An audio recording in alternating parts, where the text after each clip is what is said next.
Katia Ballorin arrive au CNRS de Strasbourg. Sa mission à l'Institut Hubert Curien, l'IPHC, mesurer le contenu énergétique du fruit de ces collectes effectuées bien loin d'ici, dans les eaux de l'océan Indien. Deux principales questions à la base de ce projet. La première, c'est d'identifier quels sont les besoins énergétiques des tortues vertes en phase d'alimentation au cours de leur plongée. La deuxième question, une fois qu'on a pu identifier les besoins énergétiques de ces tortues, c'est d'identifier comment les tortues vertes répondent à ces besoins. Donc on va allier des observations directes des tortues à des enregistrements automatiques du comportement de plongée grâce à des petits enregistreurs miniaturisés. Et dans un deuxième temps, des analyses en laboratoire, donc ici au CNRS DEPE, qui nous permettront d'analyser principalement la valeur énergétique des algues consommées par les tortues.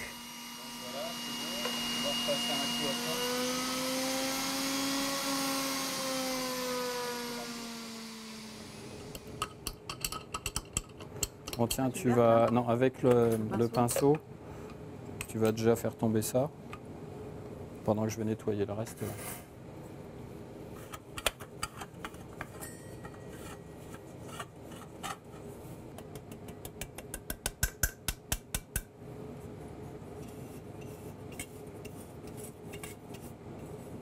On en a assez là. Largement.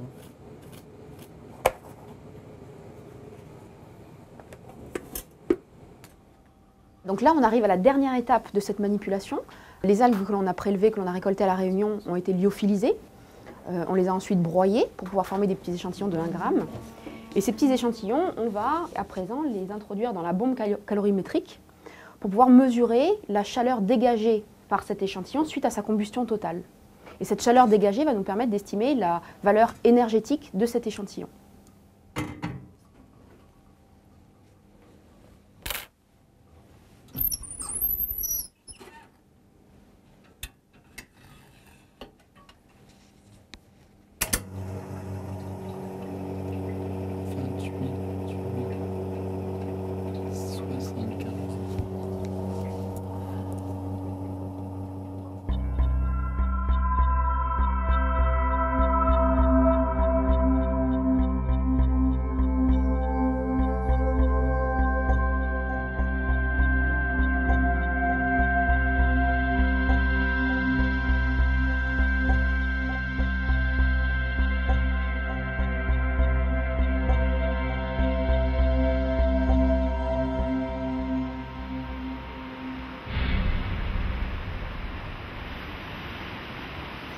Les observations aériennes des côtes ouest de l'île de La Réunion, effectuées en ULM à partir de 2003, ont montré que depuis quelques années, les tortues marines revenaient en nombre.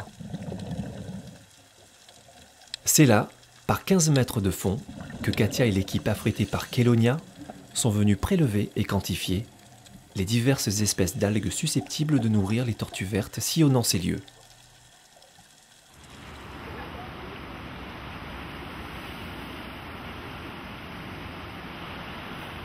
Vous allez aller faire les prélèvements là, 5 quadrats, 5 de manière aléatoire. Et donc on te ramène toutes les algues rouges qu'on trouve. Tout ce qu'il y a dedans. D'accord. Là il y a 4 espèces à peu près. 2 têtes comme ça, il y en a au moins 2, 3, peut-être 4. Allez, monte. Jérôme et Hendrik sont partis prélever des algues. L'idée c'est de vraiment pouvoir faire de l'identification en laboratoire, pour connaître la diversité spécifique, et ensuite de pouvoir les envoyer en labo pour connaître la valeur nutritive de ces algues-là. Et au final savoir ce dont ont besoin les tortues et ce qu'elles trouvent sur place.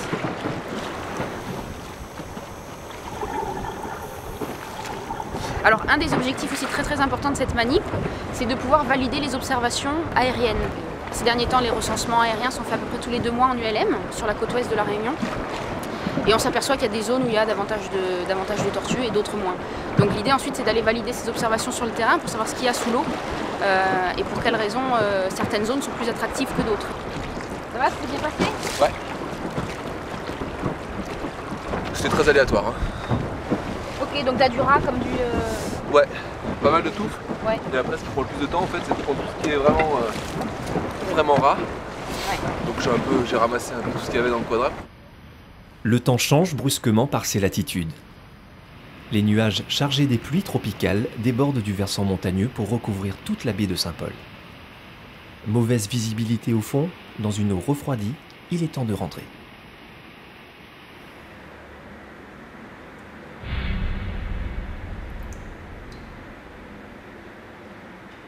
Retour à Kélonia.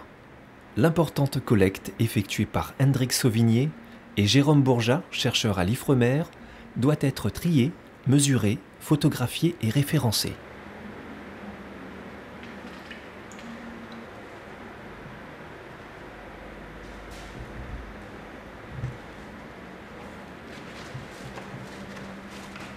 Les diverses algues prélevées au Cap Laoussé vont rejoindre le stock important déjà ramassé sur toutes les zones de la côte ouest réunionnaise.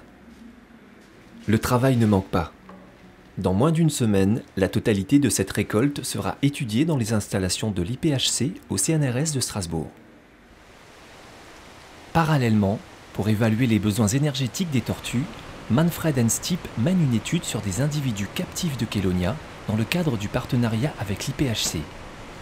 Son travail consiste à isoler les tortues dans un canal aménagé de sorte qu'elles ne puissent respirer que sous un dôme relié à un respiromètre. Chaque tortue expérimentée est surveillée par 4 caméras immergées. Un enregistreur de plongée miniaturisé mesure sa nage, profondeur et accélération et la température de l'eau afin d'établir une relation entre comportement de plongée et dépenses énergétiques. Les tortues sont placées dans un canal dans lequel elles peuvent nager.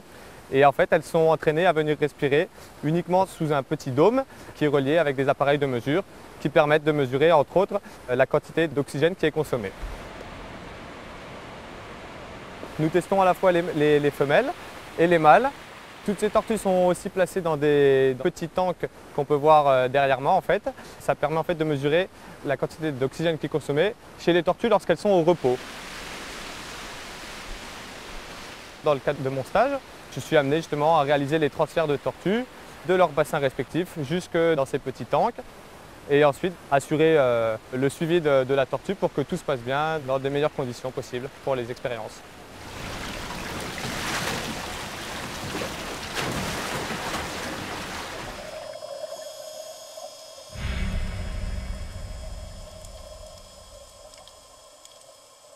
Pour mieux comprendre les agissements des tortues au large des côtes réunionnaises, les chercheurs ont décidé d'équiper de balises Argos 6 tortues vertes s'alimentant dans la réserve naturelle marine de la Réunion.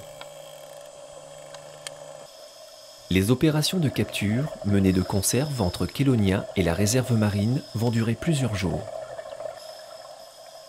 Le manque de visibilité au fond du lagon et sur les tombants, souvent insuffisant, rend compliqué le travail de l'équipe.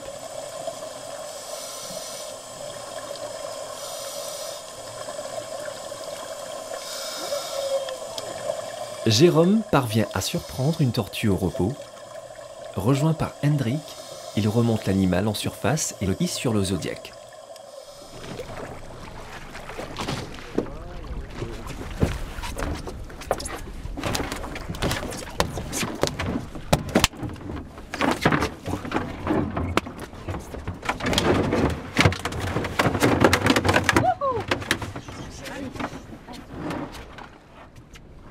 Commencent alors les manipulations de mesure, bagages et photo-identification.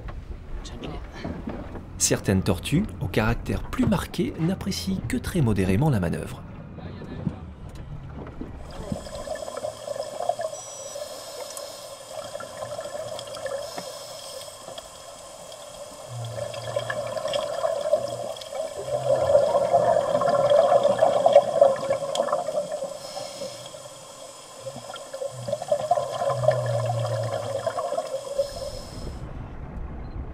Si la taille de la tortue le permet, à partir d'une trentaine de kilos et plus de 60 cm de longueur de carapace, elle sera équipée d'une balise.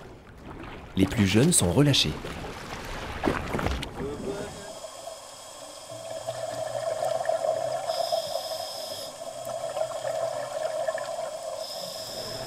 Retour au port de Saint-Gilles. Le quota de tortues est atteint. Il est trop tard pour équiper la dernière. Elle est ramenée à bord du Zodiac. La pose sera effectuée à Kélonia. Le lâcher permettra de mobiliser les écoles de Saint-Leu. La sensibilisation des enfants est un axe fort des multiples actions de l'Observatoire.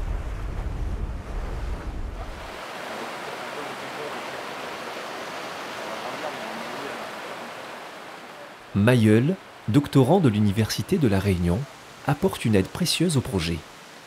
Avec Mathieu, soigneur de Kélonia, ancien master du laboratoire Ecomar, il prépare la dernière tortue avec la 6e balise Argos.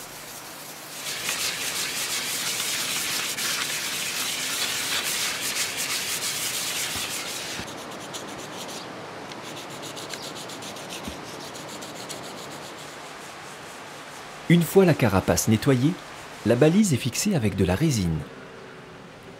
À chaque remontée en surface de l'animal, elle émettra un signal vers des satellites qui transmettront et traduiront sa position géographique et les paramètres de plongée à un ordinateur central situé au CLS de Toulouse.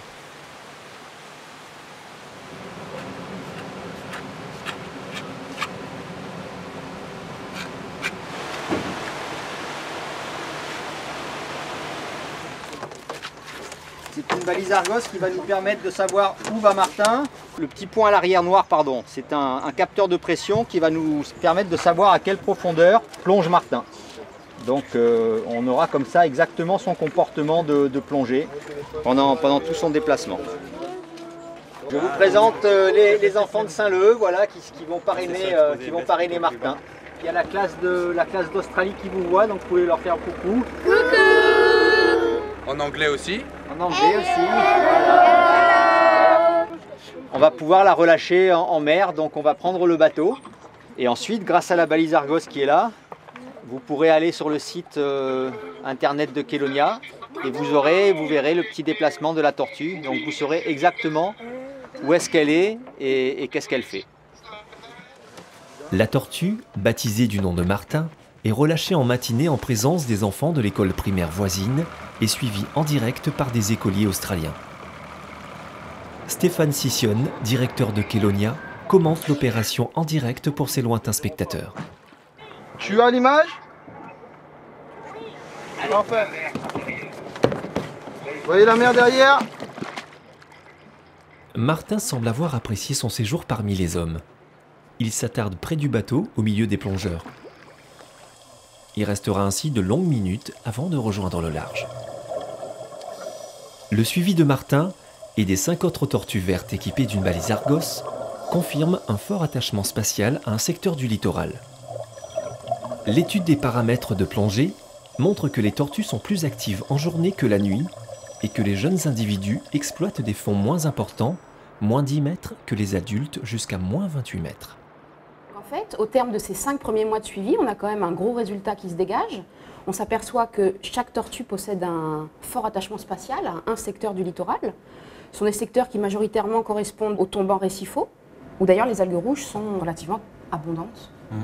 D'ailleurs, ça, on a pu le voir avec les balises GPS, qui sont un petit peu plus précises. On a vu que non seulement les tortues sont fidèles à une partie de la côte de l'île de la Réunion, mais en plus, elles ont des points assez précis qu'elles vont préférer majoritairement et elles vont passer la plupart de leur temps. Et on a pu voir aussi qu'il y avait une différence de comportement entre le jour et la nuit pour cette tortue-là. Elle avait 3 sites préférentiels et le jour, elle allait rester plutôt sur la pente récifale ou alors dans la passe. Par contre, la nuit, ça va être différent. On va voir que de temps en temps, elle va faire des incursions ici, là, à l'intérieur du lagon, à des zones qui sont très peu profondes. Oui, et on sait d'ailleurs qu'à cet endroit-là dans le lagon, il y a la présence de taches importantes de phanérogames marines. Ouais, sur lesquelles elle pourrait se nourrir éventuellement. Effectivement, ouais, et bénéficier de l'absence des baigneurs la nuit justement pour venir se nourrir. D'accord. Ok, puis en plus, c'est aussi des endroits où elles peuvent se protéger des requins, par exemple, parce qu'ils n'ont pas accès à des zones qui sont à ces profondeurs-là très faibles. Les premiers résultats montrent que ces algues sont abondantes sur le littoral réunionnais et l'analyse de leur contenu énergétique que l'on a pu établir au laboratoire de Strasbourg nous prouve qu'effectivement leur rapport énergétique est faible. Et donc il est normal que les tortues vertes passent de nombreuses heures par jour à manger. Puisque les ressources alimentaires pour l'instant sont abondantes, les tortues ont tout intérêt effectivement à rester fidèles à leur site d'alimentation pour limiter ainsi leur déplacement.